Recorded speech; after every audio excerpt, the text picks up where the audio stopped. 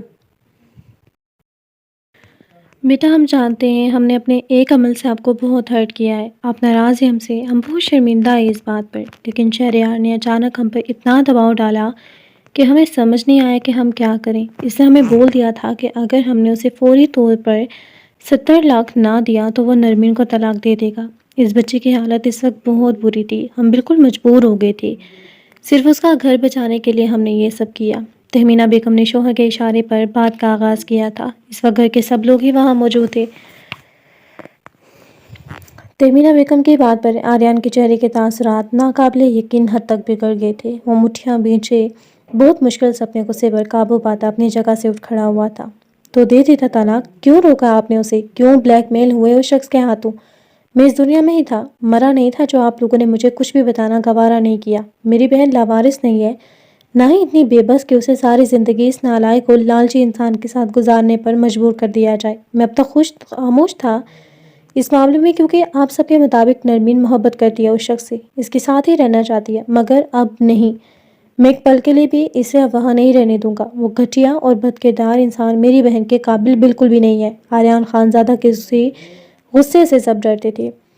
وہ نرمین کی ابرار سے شادی کے حق میں بالکل بھی نہیں تھا، مگر صرف اس کی پسند کو دیکھتے اور سب گھر والوں کے اصرار پر وہ راضی ہوا تھا۔ لیکن اس کا شک بالکل ٹھیک نکلا تھا۔ ابراہیم ایک لالچی انسان تھا جسے نرمین سے نہیں بلکہ آریان کی دولت سے محبت تھی۔ نرمین کی شادی تو 3 سال ہو چکے تھے۔ اس کی 2 سال کی ایک بہت پیاری بیٹی ہمنا تھی۔ شادی کا پہلا سال تو بہت اچھے سے گزارا تھا، مگر ہمنا کی پیدائش کے بعد سے ابراہیم سے چھوٹی چھوٹی باتوں کے لیے ذلیل کرتا آیا تھا۔ اسے بہت زیادہ تنگ کر کے رکھا ہوا تھا۔ اس نے یہ بات کسی کو پتہ نہیں لگنے دی تھی، لیکن آریان اپنی بہن کی آنکھوں کے بجھتے رنگ سے ہی پہچان گیا تھا کہ وہ خوش نہیں ہے۔ اس کے بہت بار پوچھنے کے باوجود نرمین نے اسے کچھ بھی نہیں بتایا تھا۔ وہ اپنے بھائی کے غصے سے واقف تھی، جو عمر میں اسے 2 سال چھوٹا تھا، مگر پیرنٹس کی ڈیتھ کے بعد وہ ان دونوں بہنوں کے لیے ان کا سائبان بن گیا تھا۔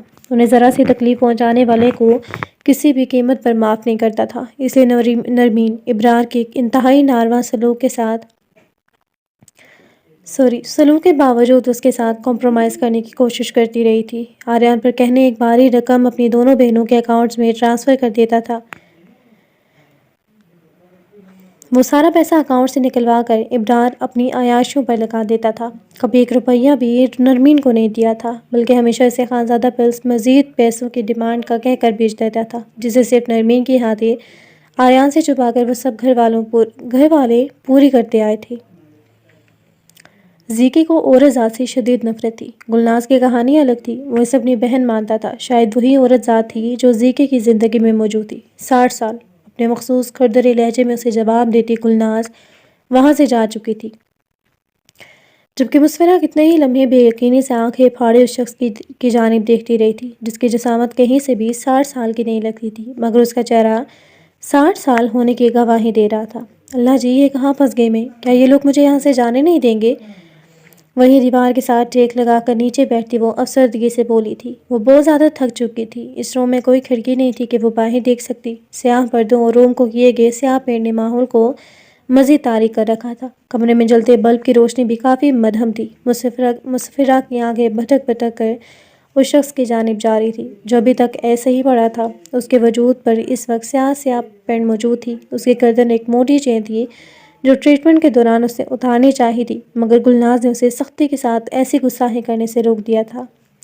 دیوار کے ساتھ ٹیک لگا کر بیٹھے کب تھکاوٹ کے عالم میں اس کی آنکھ لگ گئی تھی، اسے پتہ ہی نہیں چلا۔ انتہائی غیر آرام دہ حالت کے باوجود بھی وہ شدید تھکن کی وجہ سے گہری نیند میں جا چکی تھی۔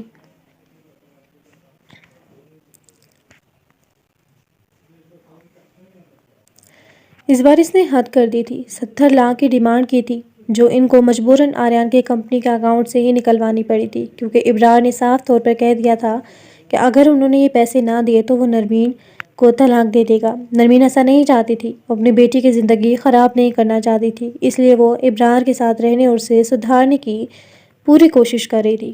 نرمین رہنا چاہتی ابرار کے ساتھ، اس لیے ہم نے اس کی خاطر تسنیم بیگم کو اب خود بھی پریشانی ہو رہی تھی آریان سے یہ ساری باتیں چھپانے پر۔ مجھے سب کچھ سچ سچ جاننا ہے، خدا کے لیے اب مزید کوئی پردہ مت رکھے گا آپ لوگ، ورنہ میں کسی کو معاف نہیں کروں گا اب کی بار۔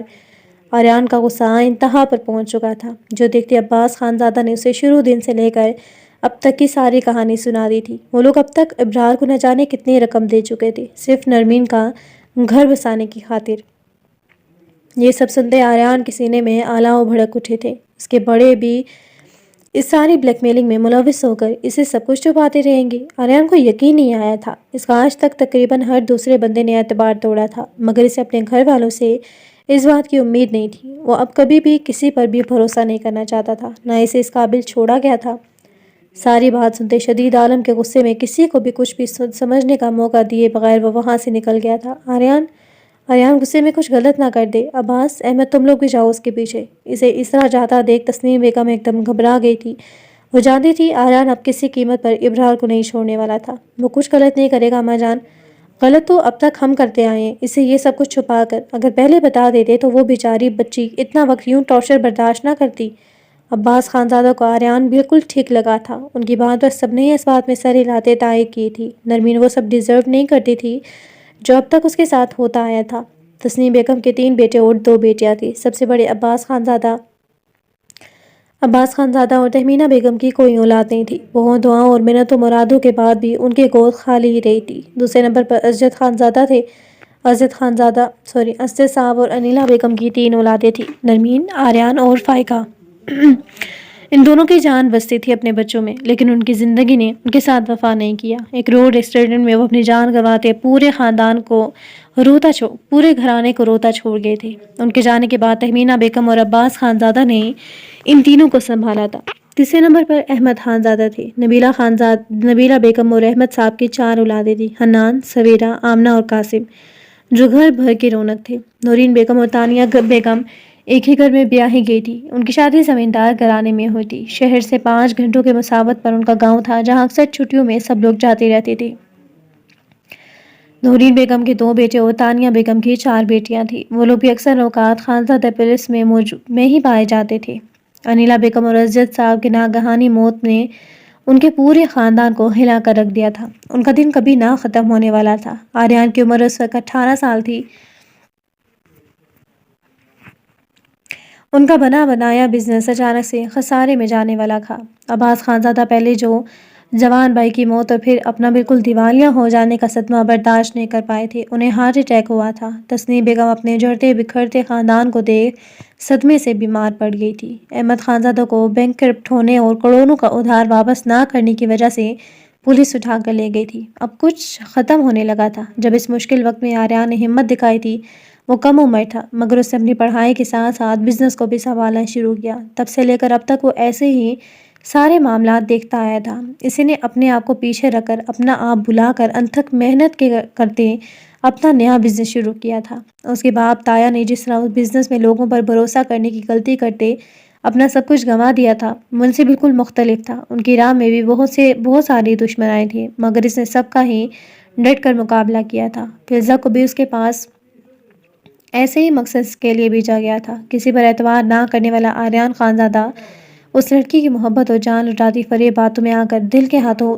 دھوکہ کھا گیا تھا۔ اس وقت وہ اتنا کامیاب نہیں تھا، مگر اس کی ذہانت اور محنت کو دیکھتے ان کے مخالفین اسے پہلے قدم میں ہی گرانا چاہتے تھے۔ اس لیے فضا کو بھیجا گیا تھا، جس کے محبت کے فریب نے آریان خانزادہ کو بہت بری طرح سے لڑکھڑا کر رکھ دیا تھا، مگر وہ اتنا کمزور اعصاب کا مالک نہیں تھا جتنا اس کے دشمن اسے سمجھ رہے تھے۔ اس نے خود کو بہت اچھے سے سنبھال لیا تھا۔ وہ اس سب کا قصوروار اپنے آپ کو سمجھتا تھا کہ اس نے دل کے معاملے میں کسی پر اعتبار کیوں تھا۔ اسے اب یہی لگتا تھا کہ جو بھی انسان اس کے قریب آنے کی کوشش کرتا ہے، اسے دھوکہ دینے کی نیت سے ہی آتا ہے۔ یہی وجہ تھی کہ اس نے اپنے دل کے دروازے اپنے فیملی کے علاوہ سب کے لیے بند کر دیے تھے۔ وہ اپنی فیملی والوں کو ہر چھوٹی بڑی ضرورت اور خوشی کا خیال رکھتا تھا، مگر اپنے گرد بنائے گئے خول میں کبھی کسی کو اندر آنے کی اجازت نہیں دی تھی، نہ کبھی آگے دینے کا ارادہ رکھتا تھا۔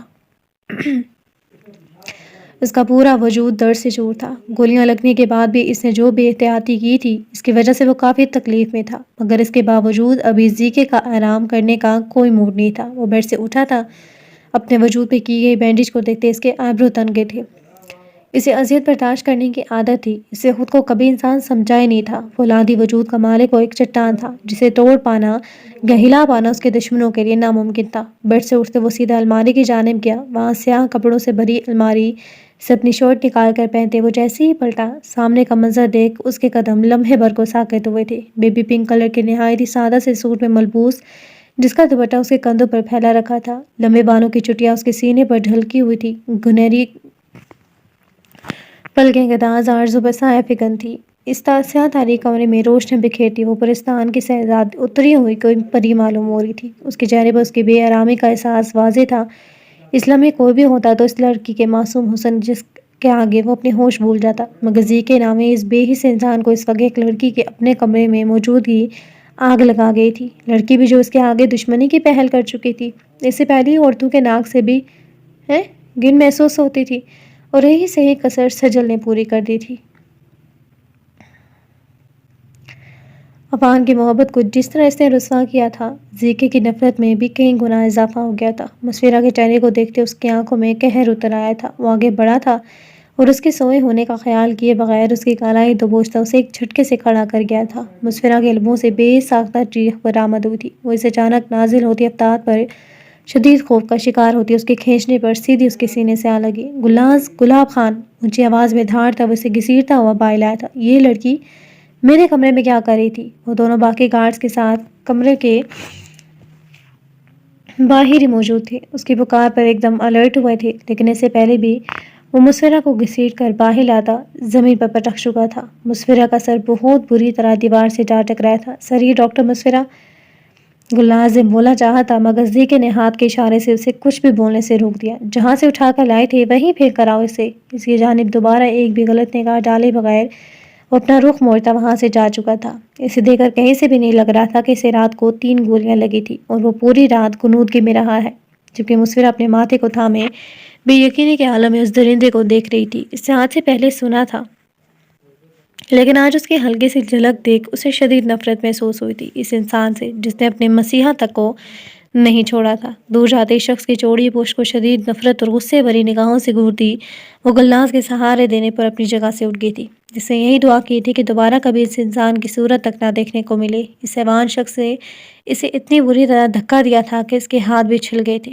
گھٹیا، کمینہ، اس سے اچھا تم مر جاتے، نہ جانے اب تک کتنے لوگوں کو ناحق مار چکے ہو۔ تم جیسے انسان کا علاج کر کے لگتا ہے میں نے اپنے نام بھی بہت سارے گناہ لکھوا لیے، کتنے لوگوں کی بددعائیں ہوں گی تمہارے ساتھ، نہ جانے پھر بھی کیوں میں نے تمہاری جان بچائی۔ مسفرہ کو بحفاظت اس کے گھر پہنچا دیا گیا تھا۔ اس نے گھر میں یہی بتایا تھا کہ وہ بھی ہاسپٹل سے واپس آئی ہے۔ بستر پہ لیٹے اس کی آنکھوں میں رات کو ہوا سب کچھ کسی فلم کی طرح چل رہا تھا۔ اسے کڈنیپ کیا جانا، ان لوگوں کے بیچ لے جانا، ان سب سے بڑھ کر ان کی اس باس کی پراسرار شخصیت۔ نہ تو اس کا وجود 60 سال کا لگتا تھا، نہ اس کی وہ دھاڑتی چنگاڑتی آواز، وہ قہر آلود نگاہیں سے چھلکتی وحشت، وہ سب یاد کرتے مسفرہ نے جھرجھری سی لی تھی۔ اسے کیوں اٹھا کر کیوں لے جایا گیا تھا؟ کیا صرف ایک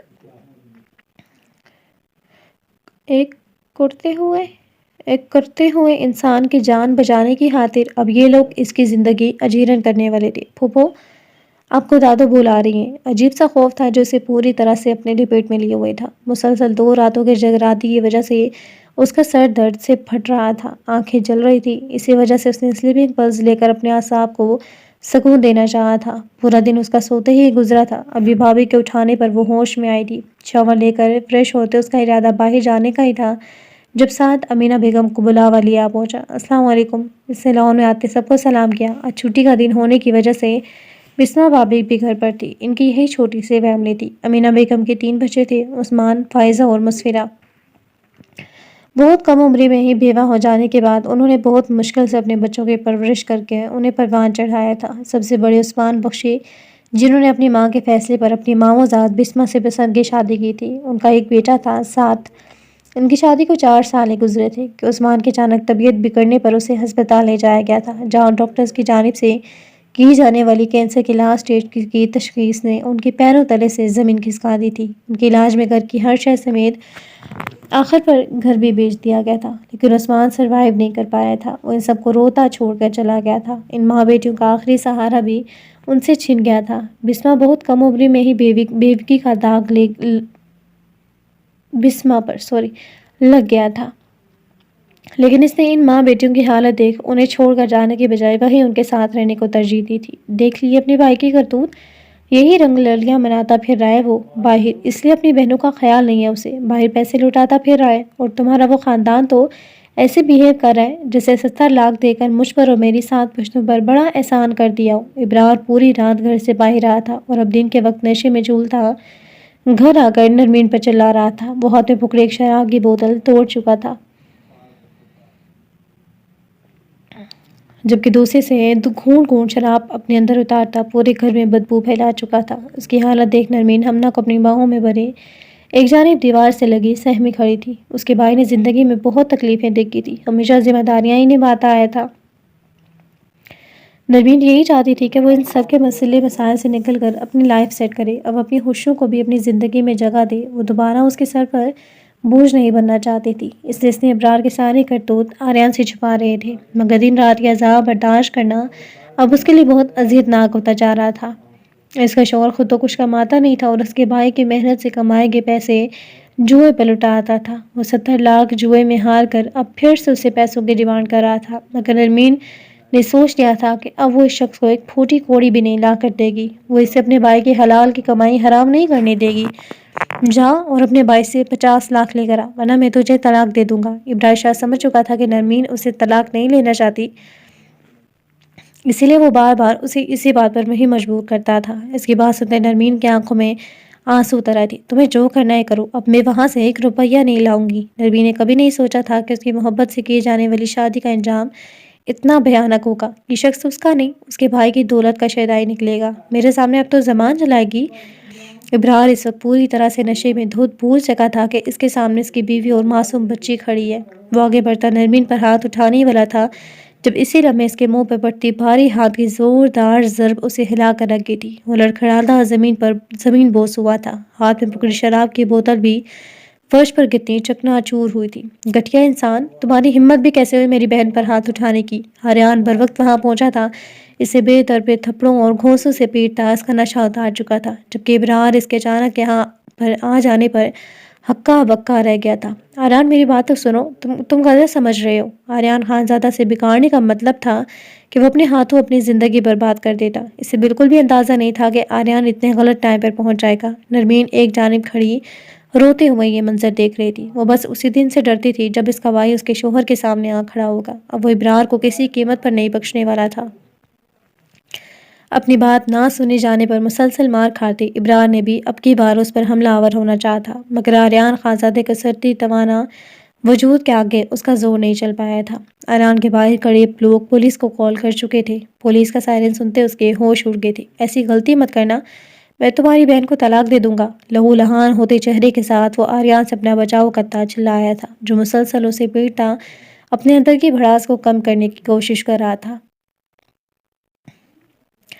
یہ شخص اتنے وقت سے اس کی بہن کو ٹارچر کرتا آیا تھا، مگر اس کے سامنے اتنا ہی مہذب انسان بن جاتا تھا، اور اس کے اس دھوکے کو کامیاب بنانے میں اس کی بہن سمیت اس کا پورا خاندان شامل تھا۔ یہ سوچ کر کہ آریان کی کنپٹیاں سی لگ اٹھی تھی۔ 2 طلاق، ابھی اور اسی وقت طلاق دو۔ تم جیسے درندہ صرف شوہر سے بہتر ہے میری بہن پوری زندگی میری دہلیز پر گزار دے۔ اس کے خون آلود وجود کو کالر سے پکڑ کر نرمین کے سامنے کرتے اس نے طلاق دینے کو کہا تھا۔ پولیس ایک جانب کھڑی آریان کے اشارے کے منتظر تھی۔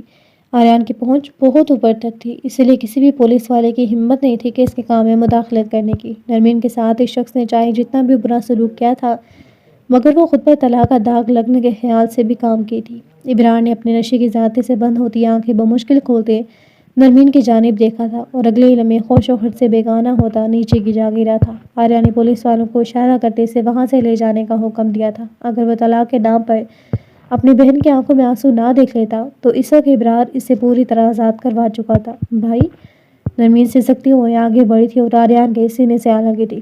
ہمنا سہمی ہوئی اس کے ساتھ لگی ہوئی تھی۔ اپنے بھائی کے مضبوط و تحفظ بھری پناہ گاہ پاتے وہ اپنا ہر درد اسے بتاتی چلی گئی، جبکہ آریان اتنا وقت تھا کہ یہ سب چھپانے پر شدید خفا ہونے کے باوجود اسے اپنے سینے میں بھیج گیا تھا۔